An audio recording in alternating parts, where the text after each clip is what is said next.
Why not? Might be useful at some point.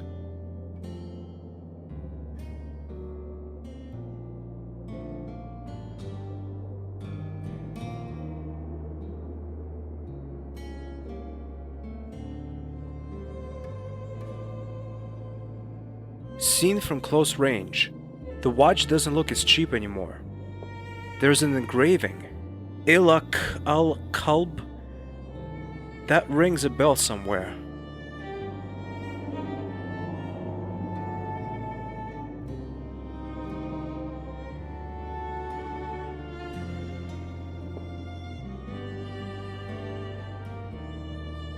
Although I'm filled with guilt, I snatch an item from the bag. It's a thread.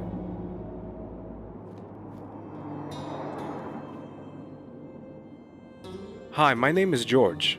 Ah! Oh, pardon me. You made me jump a little. Bom dia, my name is Professor Aruda. What are you doing with the well? This isn't a well. It's an antique cistern. Cistern? What's that? Holy mother. It's an underground container for rainwater. And what is it that you're doing with this cistern? I'm examining it. I can see that, but why? I am an archaeologist, and I'm about to make a really important discovery. What discovery is that? Ah, are you interested in history? About a year ago, I would have asked myself the same question until this thing with the Templars happened. Oh, you do seem interested in history. Do you have some time? I can tell you the whole story. Sure. Well, as you might have heard, Portugal was a paradise for the Templars. Besides France, it was the first European country in which the order established itself after its foundation in Jerusalem in 1119.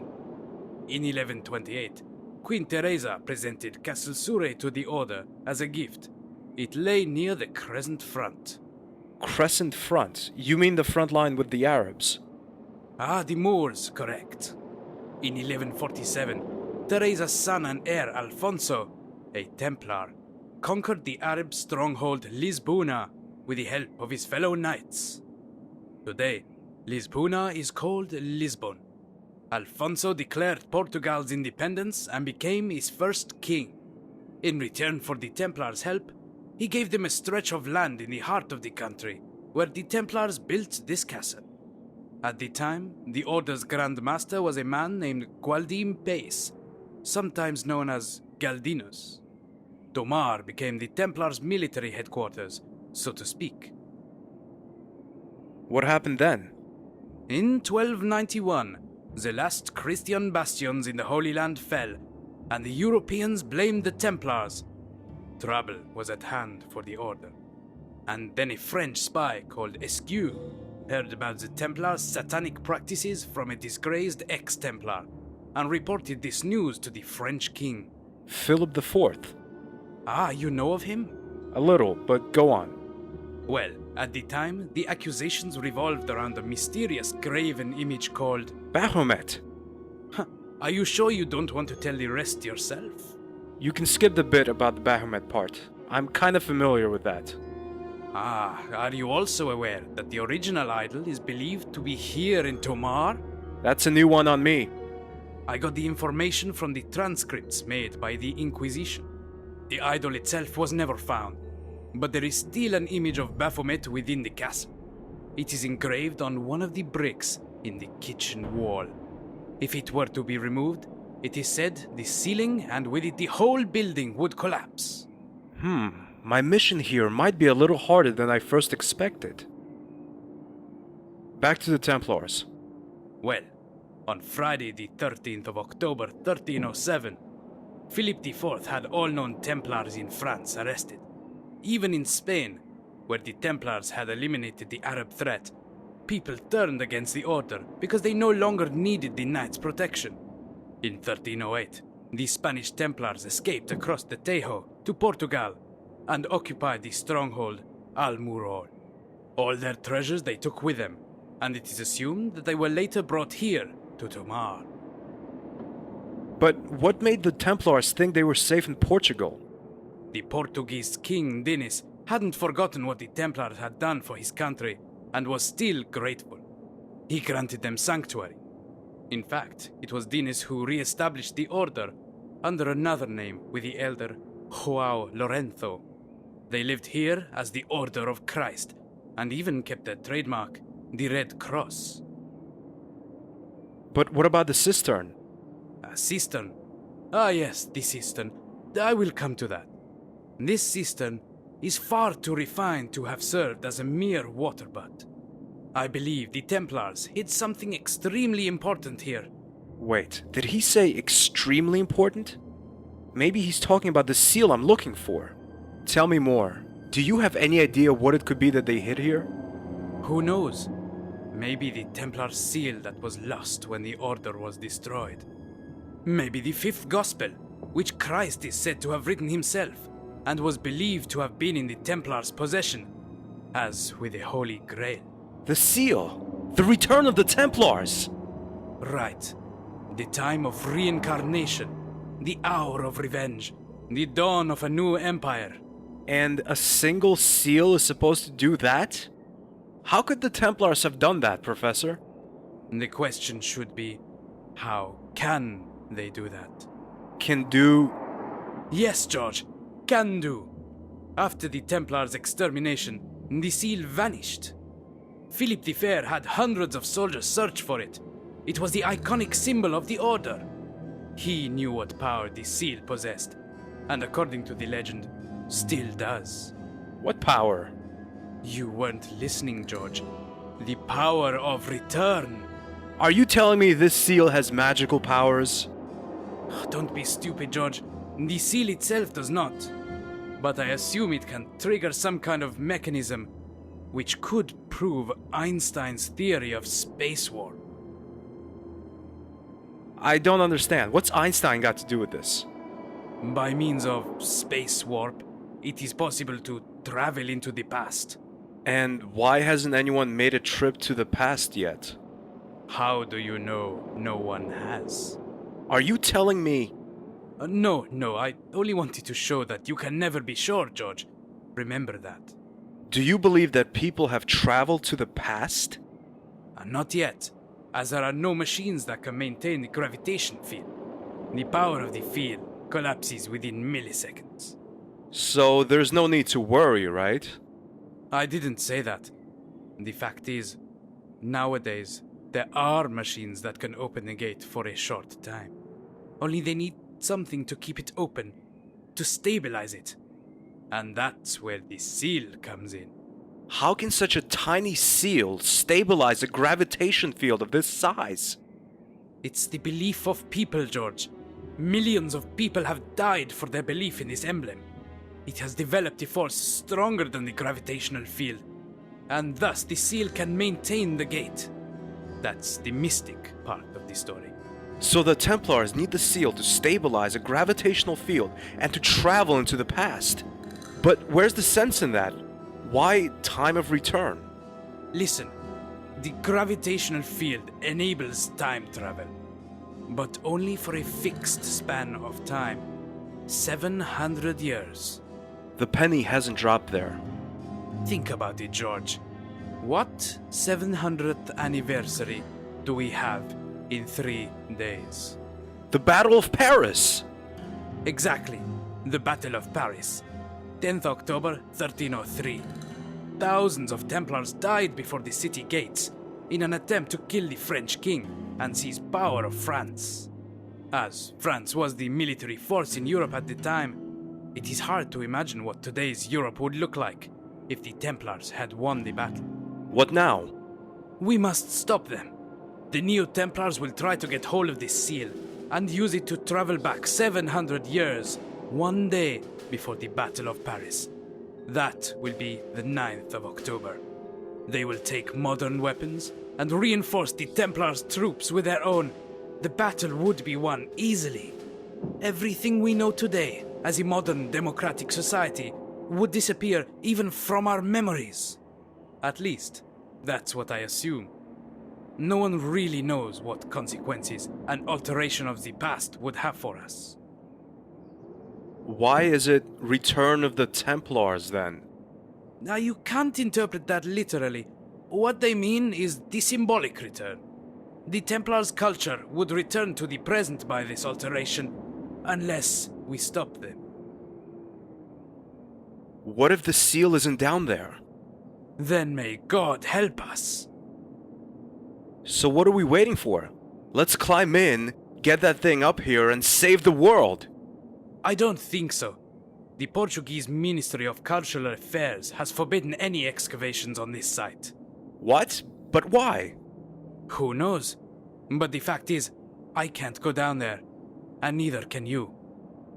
What if you happen to doze off for a while, and a total stranger to you, say an American tourist, fell into the hole in a totally unintended and still careful way, and once down there he found... Forget it. I appreciate scientific spirit, but I will abide by the law. But we're talking about our future, Professor, and you want to go by the law? There won't be any laws to obey if we don't act now! Is there really nothing that could make you leave the hole for a minute? I'm afraid not. Damn. Can you tell me something? Sure. What role does Prince Zihang have in this? I have evidence that the Templars were somehow connected to the Chinese nobility. That's true. Jacques de Molay asked Prince Dorima Cha II for 100,000 soldiers. And if he had got them, they might have changed the course of the battle, though it would still have been very close and probably bloody. He didn't get them? No. The prince doubted Molay's loyalty, and after the negotiations, he dropped the Grand Master like a hot potato. De Molay swore revenge, but it all came out differently. I assume today's Templars want to take revenge on the Chinese nobility for the treason. For treason, they feel it was. Only nobody knows exactly where the core of the old nobility is now. Okay, I'll take a look around. Sim, por favor.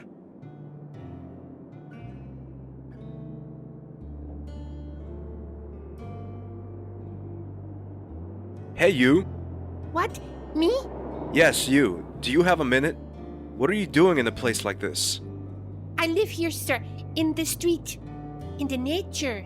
You're not serious. I earn a living from polishing shoes, begging, and stealing. Could you do me a favor? Do you see that professor over there? He won't let me work at the well. Could you distract him for a minute? What do I get for it? Let me think. You know I never managed to steal anything from the souvenir seller. He always seems distracted when he is reading his newspaper. But he cuts holes in it and looks through them and notices everyone who comes near. I swear to you, sir, once I tried to take a box of Berg chocolate sweetmeats, but he got me and spanked my arse. Since then, he has chased me away whenever I have come near the shop. And I think he has a reason to. Stealing isn't the right way to make a living. But I didn't have money, and I have never eaten chocolate in my life. I can understand that. A childhood without chocolate. That's unimaginable. Will you help me if I get you the chocolate? Sure. I'd be happy to, sir.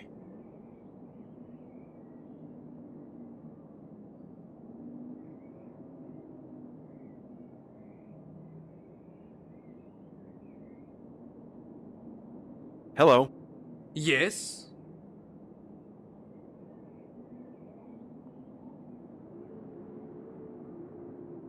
How long have you had this shop? Since that crazy professor over there started believing he can find some treasure down the well. But that's possible, isn't it? He won't find anything. 2 weeks ago, I told him I had lost my wristwatch and asked him to keep an eye open. Did you get it back? Yes and no. I found it near the well, but now it's gone again. My God, you're not real good at taking care of your things, are you? That's not easy if you have to watch the shop all the time because some brat wants to mess about with your goods. I even cut holes in my newspapers so I can see what's going on while those thieves think I'm reading. Have you caught anyone yet? Certainly. That brat over there tried to steal a box of chocolates. I caught him and spanked his ass like in the good old times. Maybe I can find your watch. If you want to look for it, fine. I've stopped looking for it a few days ago. I'll only lose it again. A cheap-looking wrist... I found your wristwatch. Thanks! How about a tiny finder's reward? You expect me to give you a reward? Now listen, I find your watch, sacrificing valuable moments of my short life in the process, and you won't give me a reward? Okay. Here, you have a keyring. Please excuse my rudeness.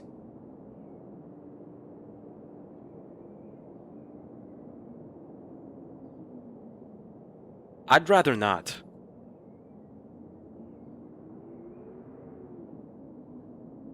Hello. But I have already given you your reward. Aren't you feeling like reading anymore? I don't have anything left to read. I already know this paper by heart. But what business is it of yours? Just curious. I'll be off then. Goodbye. It's main subject. How about reading a magazine? But that is French. Damn, that totally escaped me. Well then, I'm lucky that my mama is from Bordeaux, huh? Pardon? Just give me that and go away.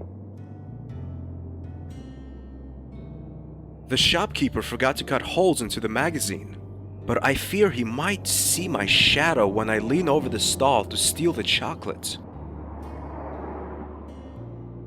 Looks like a... That doesn't work.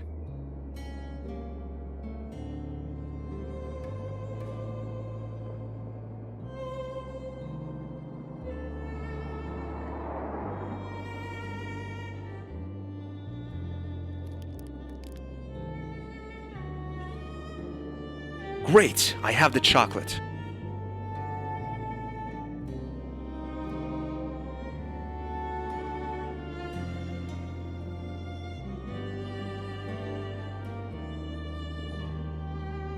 Here's your chocolate. Give it to me. Who did you want me to distract? The man at the well. Okay, I will steal his bag. I'm good at that. Great. The boy has stolen the man's bag and the man has run after him. Now the well's unguarded.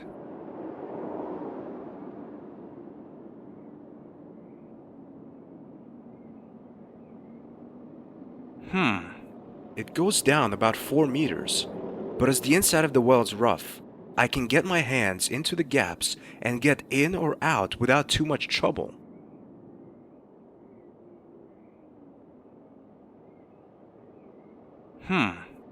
Looks like something's hidden underneath it. It's 1/2 of a key. The Templars must have hidden the other part. But where?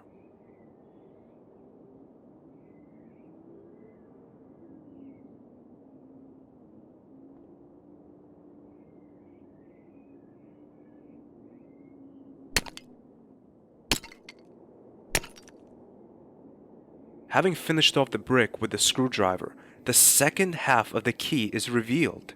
George Stobart, tracing the Templars again.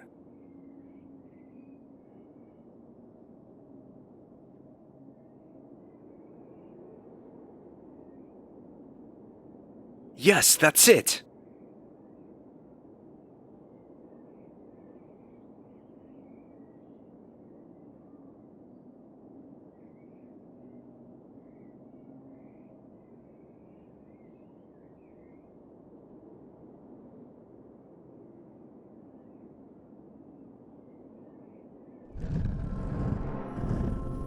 I can hardly believe my eyes. It's the seal!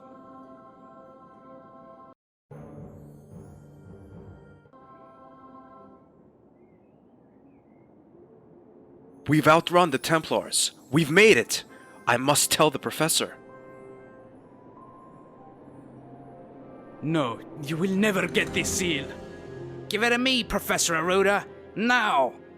Even though you betrayed the order by your sudden disappearance, we will reward you. Never!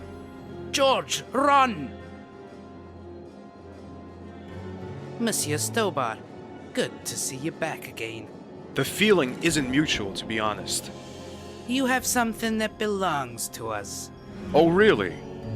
Flap, shoot the professor, and then get Stobart.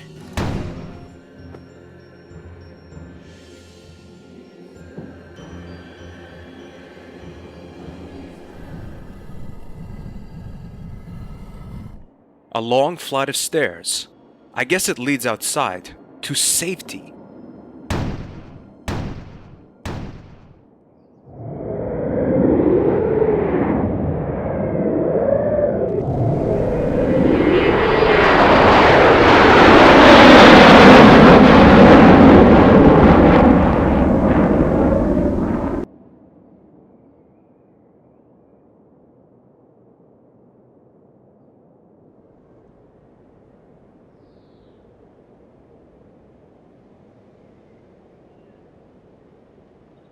That's a letter from Nico. She was here. No time for explanations. Take the next plane from Paris to Beijing. Ask for Bray.